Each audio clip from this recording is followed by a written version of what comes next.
Hello, Internet. It is I, the Malik Aaron, and welcome back to Box Office Predictions. Today, we're going to be talking about the bad guys. So, as usual, we're going to be going over the pros and cons. So, let's get to it. Pros. Movie is from DreamWorks Animation. They've been around for a long minute, several decades, in fact, going all the way back since 1998 with Ants. And since then, they've had a history of successful films that have turned to successful franchises. The biggest, obviously, is Shrek. I'm positive I don't need to explain what Shrek is to any of you at this point. But yeah, Shrek, the movie about the green ogre with the Scottish accent. That the whole a movie that was literally a giant middle finger to Disney, made nearly $500 million worldwide. It won like the best animated film Oscar, and it spawned two sequels. It spawned Shrek 2, the greatest sequel of all time, and still DreamWorks Animation's their biggest hit of all time, making over 400 million domestic, 900 million worldwide. No other movie has been able to beat that. So, yeah. And then they also did Shrek Forever After, which did okay. You're probably wondering, Malik, didn't they make a third movie? I'm like, no, they didn't. I would like to. I would personally like to forget it exists. I don't consider it canon, but for those of you who do consider it canon, here it is, the third. Which, to its credit, made a lot of money, mainly piggybacking off the success of Shrek 2. And for a while had the biggest opening for an animated movie for like a good 9 years until it was beaten by Finding Dory in 2016. So yeah, there's Shrek being the big hit. But they've had some other franchises too. Madagascar, that spawned three movies and a spin-off movie with the penguins in Madagascar. There's Kung Fu Panda, which spawned a trilogy. There's How to Train Your Dragon, which spawned a trilogy. Some of their like standalone movies. Like Shark Tale made money. Over the Hedge made money. B movie became a big meme. Monsters vs. Aliens did alright. Megamind became a big meme. Puss in Boots made money. They've also had some success with the Croods, success with Holmes, success with Trolls, which spawned one sequel, and it's gonna get another next year. And then there's Boss Baby, that made a lot of money too. So yeah, DreamWorks has had quite a bit of success, through their long history. They've had some bombs too, and I will explain that when we get to the cons. I'll go in more detail when we get to the cons. But yeah, DreamWorks brand name recognition with that, yeah, I would consider it a pro. So yeah, having the DreamWorks brand surrounding this movie isn't a bad thing. So I would consider that a pro. So that's pro number one. Pro number two, lack of extreme family competition. I mean, yes, there's Sonic 2, but that is about to enter its third week. So one could argue that movie is old news, although I still think it will put up a fight against the bad guys. But besides Sonic 2, there won't be any big family friendly competition until Lightyear, and that doesn't come out till mid-June. So that's a good 2 months of nothing. Well, that's not true. I mean, there are obviously big movies coming out: Doctor Strange 2, Top Gun 2, Jurassic World Dominion.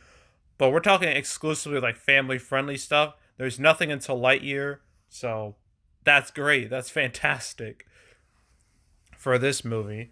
So just lack of family friendly competition for like the next 2 months. That's definitely a pro in my book. Another pro is that reviews for this are very good.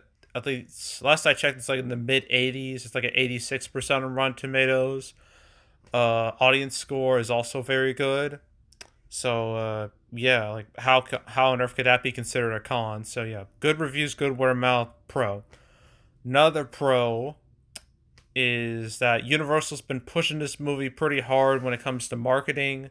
they've used some interesting tactics. One of the tactics they used was they partnered with Mr. Beast. I'm pretty sure anyone who's been on YouTube knows who Mr. Beast is. I don't need to explain him. But they partnered with him to do like this video, like this little weird plot where he apparently steals the movie. I didn't watch the video, but just seeing the thumbnail and the title just threw me off guard a little bit.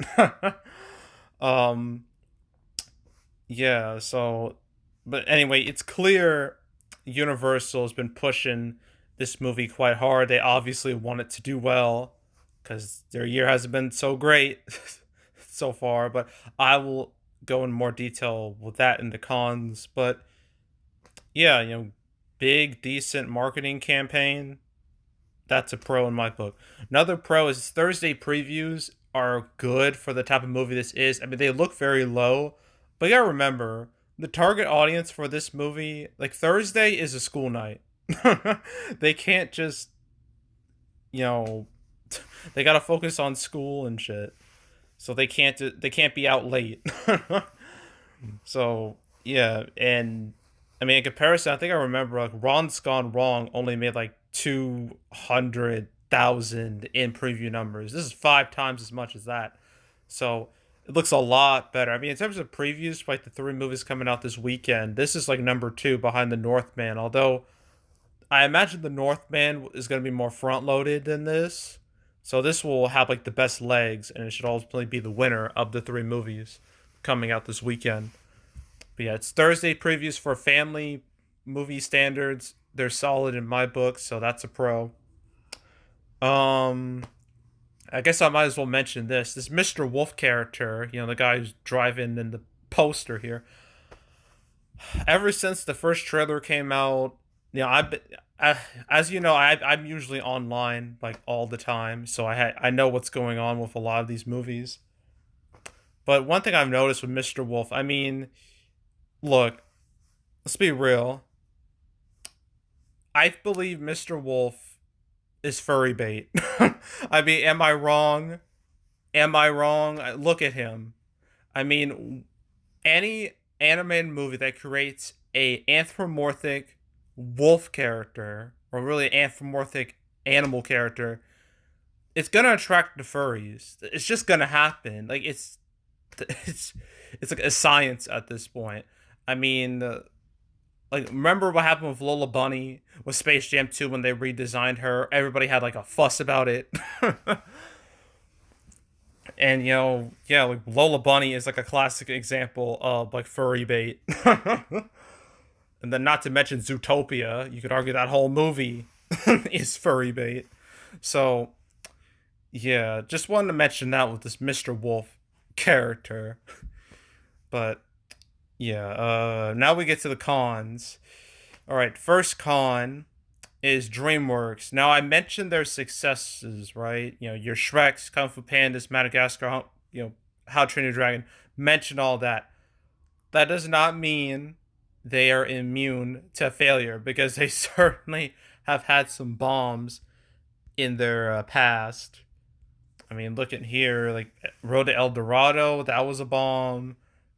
Spirit kind of was a bomb. Sinbad was definitely a bomb. Flushed Away was a bomb so bad it killed the partnership between DreamWorks and Aardman.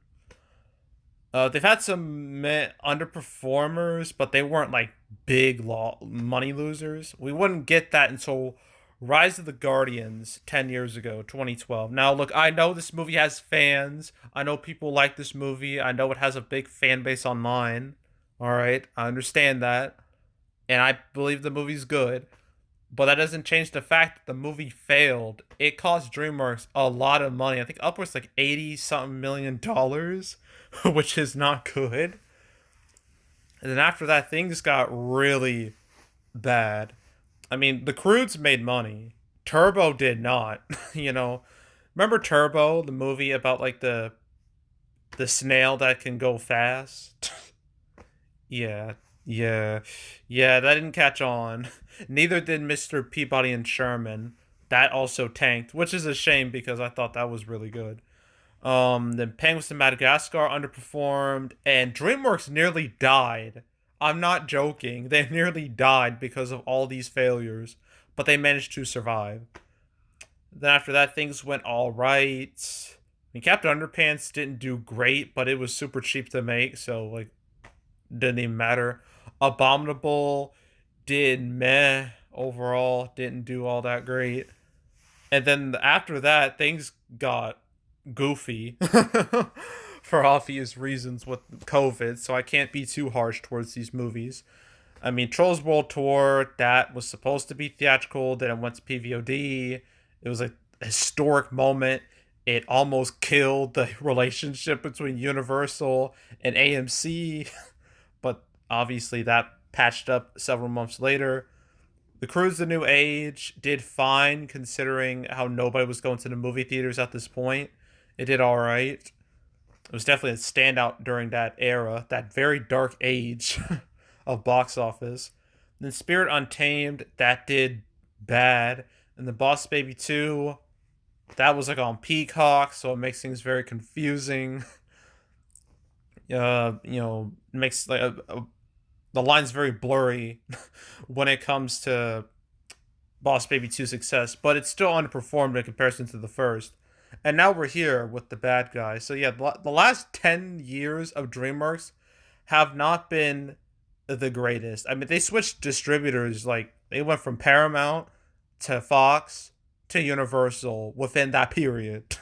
So, yeah, DreamWorks not great. So, yeah, I would consider that a con. Just DreamWorks' recent, like, very uneven track record is a con.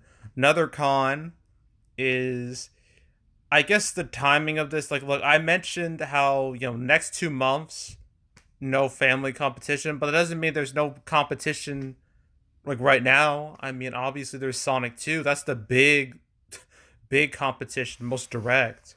Not to mention, the weekend's super crowded already. I mean, you got Sonic 2, you got Fantastic Beasts 3, which I'm sure is bound to collapse.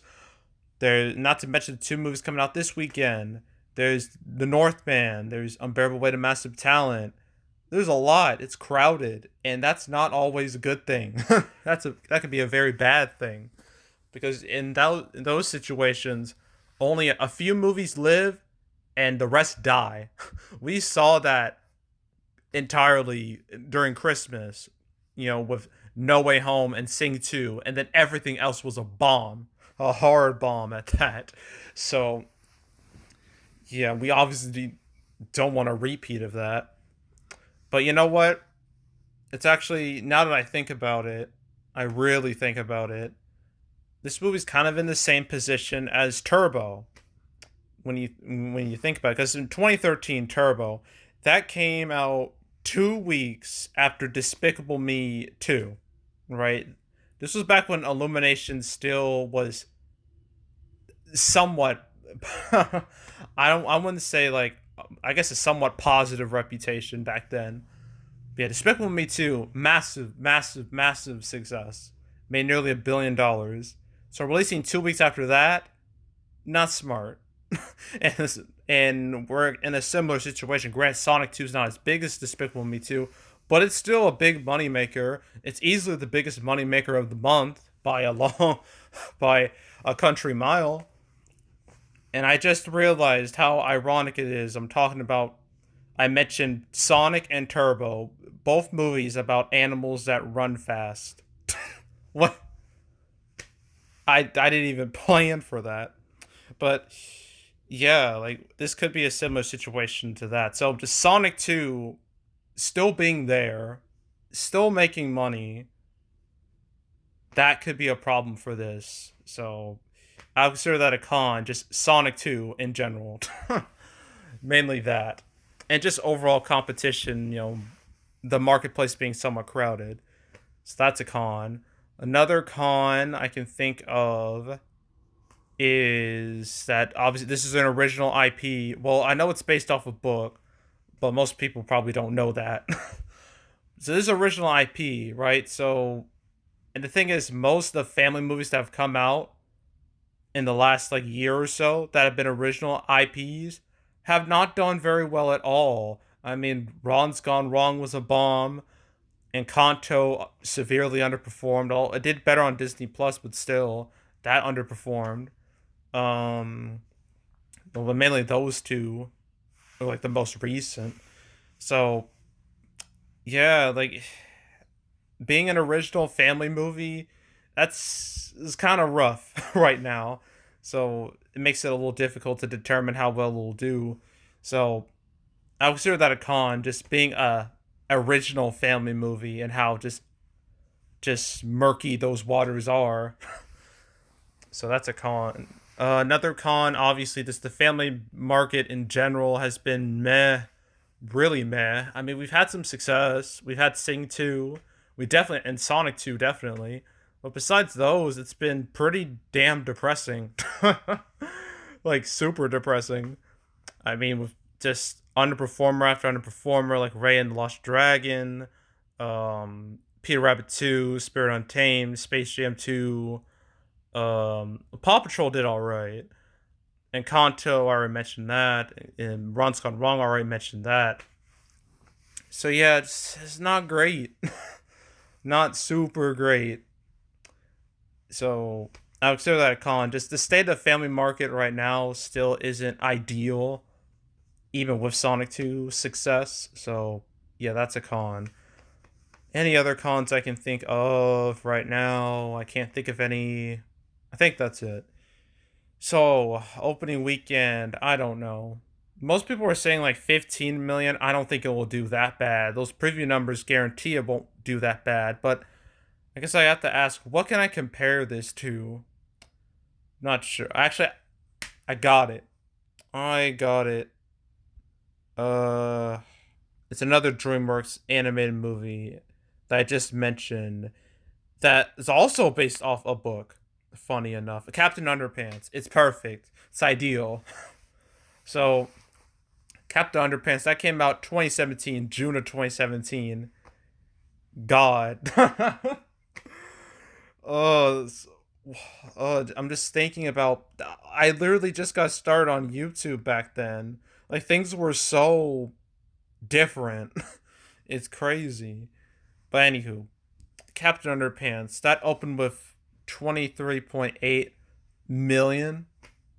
Granted, that went up against some brutal competition in the form of the first Wonder Woman movie.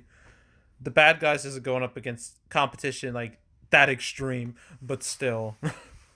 So that made that opened with 23.8 million. Will this movie match that?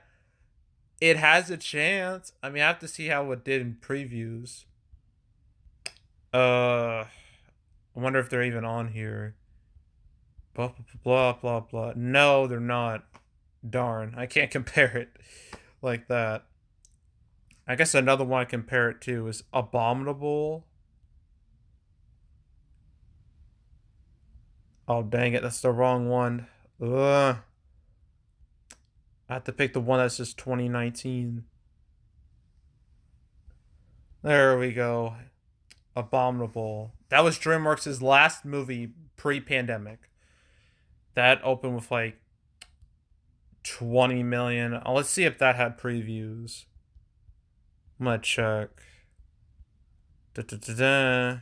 It did 650,000. This did way better than that. So I say it's off to a good start. I think it'll at least beat Abominable.